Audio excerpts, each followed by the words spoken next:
세계를 만나는 시간 나우 함께하고 계시는 지금 시각 10시 42분 33초 막 지나고 있습니다. 이번에는 역사 속에서 세계를 배우는 시간이죠. 세계사로 뉴스 읽기 덕성여대 이원복 석좌 교수와 함께합니다. 교수님 어서 오세요. 네, 안녕하세요. 네, 내일 모레 11월 9일 토요일이 사실 저도 몰랐는데 베를린 장벽이 무너진 지 딱 30주년이 그렇죠. 되는 해라고 교수님께서 알려주셔서 그래서 저희가 오늘은 베를린 장벽의 역사에 대해서 한번 공부해보는 시간을 준비를 했습니다.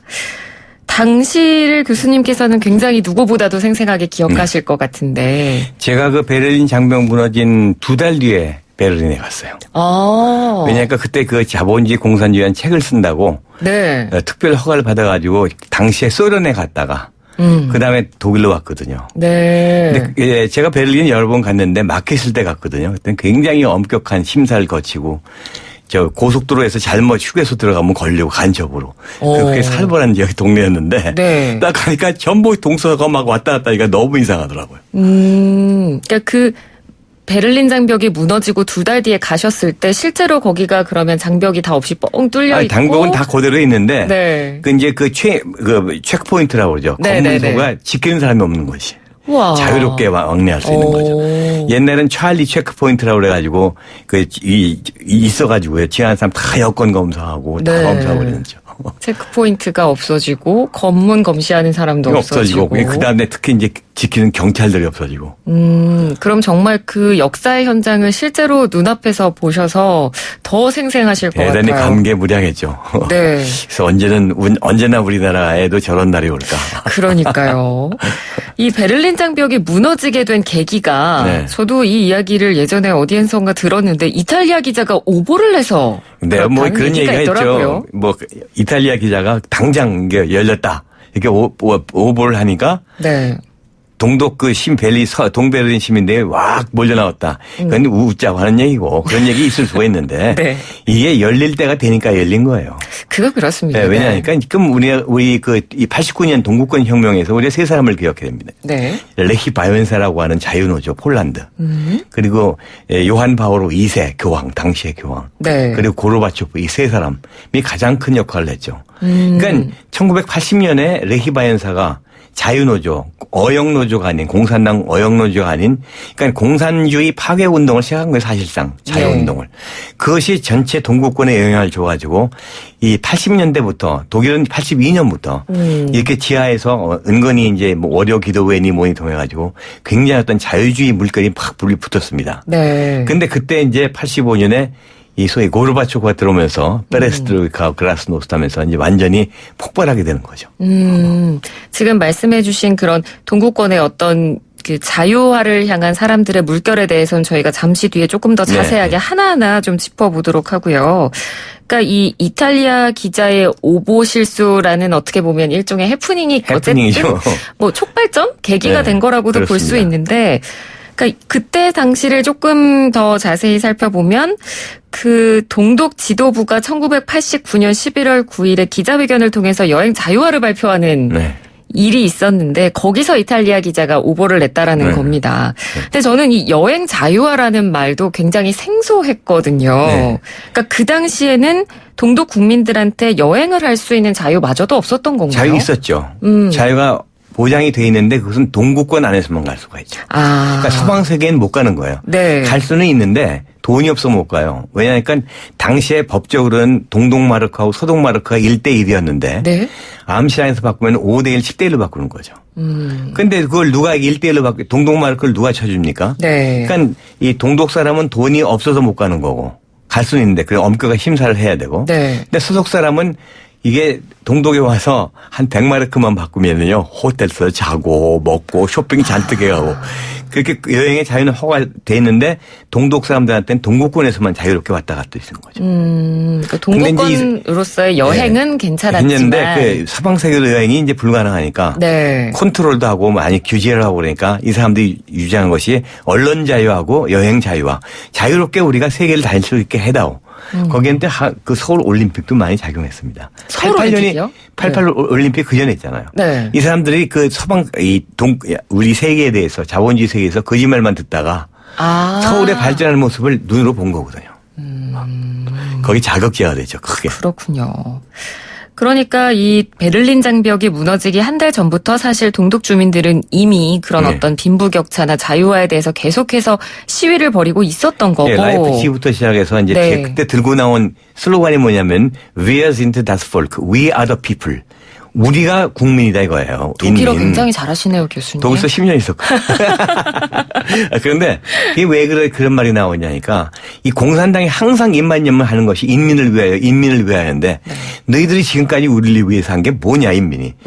우리야말로 진정한 인민이고 우리가 국가의 주인이라는 거예요. 그러니까 국가의 주인의식을 들고 자유를 들고 나오는 겁니다. 네. 그러니까 이것이 1989년 4월까지만 해도, 그러니까 그로부터 한 7개월 전까지만 해도 그 동독 그 건국 40년 기념식에서 당시 수상했던 에리히 호네커가 우리 사회주의는 100년도 끄떡없다. 이렇게 호언장담을 했는데 불과 7개월 만에 무너져 버렸죠. 이게 본물 터지듯이 제방 터지듯이 한꺼번에 터진 거예요, 이것이. 왜냐하면 그때 6월 달에 89년 6월 달에 이 자유노조가 승리를 했거든요. 네. 그것이 큰 기폭제가 돼가지고 완전히 폭발을 해버린 겁니다. 그래서 그 다음에는 헝가리가 이게 개혁을 하고 체코가 무너지고 그러니까 독일이 제일 늦게 무너진 거죠. 독일보다 더 늦게 무너진 나라는 루마니아밖에 없습니다. 차우셰스쿠. 네. 앞서 그 교수님께서 그 계기가 된 정책 가운데 하나로 이야기해 주신 거를 저희가 이번에는 좀 자세히 들여다보겠습니다. 그 구소련 당시의 고르바초프의 개혁개방 정책. 네. 그거에 대해서 저희가 좀 한번 알아볼 필요가 있을 것 같아요. 저는 우연히 고르바초프 직접 본 적이 있어요. 어떡해요? 그 부인이 뮌스터하고 제가 공부한 도시에 그 입원해 있었거든요. 그래서 그 호텔에 저하고 같은 호텔에 머물렀어요. 그건 뭐 웃자고 하는 얘기고. 근데 이제 고르바초프가요. 85년에 이제 집권을 하는데 이 사람은 원래 골수 공산주의자예요. 철저한 공산주의자예요. 근데 이 사람이 봤을 때 현명하니까 이 공산주의 체제가 이대로는 안 되겠다는 얘기. 너무 부패해 있고 너무 정보를 소위 노멘클라투스라고 해서 공산당 귀족들만 독점하고 있고. 그러니까 공산주의가 더 이상 이대로 간다면은 완전히 썩어 문드러지고 망가질 것이다 해서 우리 공산주의를 좀 고치자. 그래서 개방을 하고 글라스노스트 그리고 개혁을 하자. 페레스트로이카. 그래서 페레스트로이카 개방 개혁이라는 정책이 그때서 나왔는데 이것이 동구권 다른 나라에서 볼 땐 이것이 이제 자기들의 욕망에 딱 부합되는 거니까. 그야말로 이 정책이야말로 쉽게 얘기해서 완전히 터지기 직전의 풍선에 바늘을 낸 거죠. 완전 도화선이 된 거네요. 그의 정책이. 그래서 이름이 좀 어렵습니다만 페레스트로이카 정책. 고르바초프의 개혁. 이 개혁 개방 정책이 도화선이 돼서 이제 베를린 장벽이 무너지는 결정적인 계기가 되었고 무너진 건 1989년 11월인데 그렇죠. 동독 서독이 통일을 한 거는 1년 지나서잖아요. 2년도 안 됐죠. 10월 3일이니까 그 다음에. 그래서 오죽하면은 당시에 그 통일 수상했던 헬무트 콜 총리가 나도 이렇게 빨리 통일될 줄은 꿈에도 몰랐다. 그 정도로 초스피드로 된 거죠. 근데 이제 우리하고 다른 것은 동독이 통일되는 것은 간단한 것이요. 오히려 우리보다. 그러니까 4개국, 점령국가 4개국만 오케이 하면 돼요. 미국, 소련, 프랑스, 영국, 점령국가만 뭐 통일해라. 그러면 통일할 수 있는 거죠. 그러니까 이제 그동안에 독일이 준비를 굉장히 오래 잘해온 거죠. 그동안에 준비 기간이 오래 있었기 때문에. 우선 가장 큰 이 독일을 무서워하는 프랑스한테 우리는 완전히 바뀌었으니까 절대 전쟁을 안 할 것이라는 확신을 줬고. 또 두려워하는 영국에게도 신용을 얻었고 미국이야 뭐 독일 통일되면 더 강력해지니까 반대할 이유 없고. 근데 소련이 문제였는데 소련은 사실상 돈 주고 많이 요구를 했죠. 경제가 그때 굉장히 어려웠거든요. 그래서 내 나라가 이제 이 협력하면 되는데 그래서 시작한 게 4+2 회의 아닙니까? 점령국 4개국하고 동독, 서독 6 그 팀이 모여가지고선 통일협상을 진행했는데 그게 엄청나게 통일을 한다는 원칙이 있으니까 엄청나게 빠르게 진행이 됐어요. 그래서 1년도 안 돼가지고 통일이 돼버렸잖아요. 10월 3일 날. 그러니까요. 그러니까 장벽이 무너지고 사실 이 오랫동안 갈라져 있던 나라가 통일이 된다는 것 자체가 굉장히 어려운 일임에도 불구하고 1년이 채 안 된 시점에서 결국 동독과 서독이 통일을 이뤄냈습니다. 그 과정을 저희가 지금 쭉 한번 배경까지 해서 들어봤고, 그러면 베를린 장벽이 애초에 어떻게 만들어지게 됐는지. 그 베를린을 갖다가 이제 그 2차 대전이 끝난 다음에 5월에 끝난 다음에 이 독일이 둘로 갈라지지 않습니까? 소련 점령 지역과 미국, 영국, 프랑스가 점령한 지역하고 그래서 둘로 갈라지는데. 네.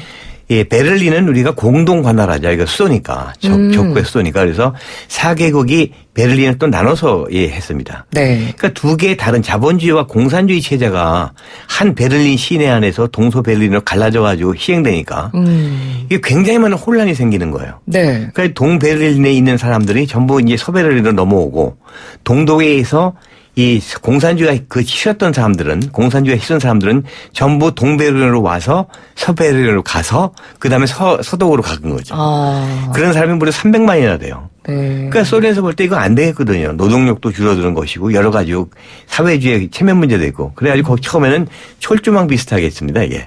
그러니까 처음부터 그렇게 벽이었던 건 아니었죠. 그런 건 아니었는데 네. 아주 유명한 사진이 철조망을 뛰어넘는 동독 병사가 이게 굉장히 유명한 사진입니다. 그게. 네, 저도 기억납니다. 네. 그게 철조망이었는데 그 전에는 이게 48년에 이미 1948년에 어떤 일이 있었냐니까 베를린 봉쇄라는 거예요.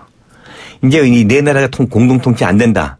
이제 베를린은 소련이 독재로 하겠다 해가지고 아주 완전히 막아버려요. 네. 그러니까 굶어 죽으라는 얘기 아닙니까? 그렇죠. 서베를린 시민들. 그러니까 서방에서 여기 굴복할 수 없다 가지고 비행기로 물자를 날리기 시작하죠. 네. 그게 베를린 공수 이 작전이라는 것이죠. 그러다 안 되니까 나중엔 철조망으로 둘렀다가 61년에 가가지고 흐르쇼프가 도대체 이건 말이 안 된다. 다 계속 나가니까. 네. 그래가지고 완전히 시멘트 장벽을 쌓아버렸죠. 그게 160km 가까이 됩니다. 쭉 눌러서. 와. 그러니까 완전히 섬 아닌 섬이 돼버린 겁니다. 네, 그렇군요. 이렇게 동서독을 갈라놨던 베를린 장벽이 무너진 지 그리하여 이제 올해로 30주년이 그렇죠. 된 겁니다. 30년이라는 시간이 결코 뭐 짧은 시간이 아님에도 불구하고 지금 독일의 상황을 한번 살펴보면 동서독 지역의 경제 적자는 여전하고요. 또 마음속으로 이 동독과 서독 간에 보이지 않는 어떤 심리적 장벽도 이 시민들 간에 좀 있다고 하더라고요. 지금 서독이 돈을 쏟아붓고 그래도 더 쏟아붓고 지금도 애쓰는 게 힘든 게 뭐냐니까 동독 통계가 다 거짓말이에요. 공산주의 통계라는 게 다 그렇거든요. 네. 그러니까 얼마만 더 들어가면 될 것이 예측했더니 다 틀린 거죠. 그러니까 돈이 끝없이 들어가니까 서독 사람들도 이제 좀 지치기 시작했고. 그럴 수 있죠. 동독 사람들은 그래도 아직도 70% 80% 수준밖에 안 되니까 아직도 헝그리하다는 거죠. 그래서 이 약간의 우리처럼 그렇게 심한 건 아니지만 다른 지역 같이 이렇게 동서독 간에 보이지 않는 앙금은 아직도 남아 있습니다. 그것도 한 세대는 걸릴 것 같아요. 앞으로도 시간이 더 많이 필요하군요. 그렇습니다. 혹시 교수님 최근에는 독일 가보신 적 없으세요? 작년에 갔다 왔죠. 작년에요? 작년에는 어디 다녀오셨어요? 저는 항상 제가 있던 도시에 가서 거길 거점으로 이제 왔다 갔다는 거죠. 그러시군요. 알겠습니다. 네. 오늘은 이 베를린 장벽이 붕괴된 지 30주년을 맞아서 베를린 장벽의 역사에 대해서 저희가 한번 공부해 봤습니다. 교수님 오늘 말씀 재밌게 잘 들었습니다. 고맙습니다. 네, 감사합니다. 네, 지금까지 이원복 덕성여대 석좌 교수였습니다.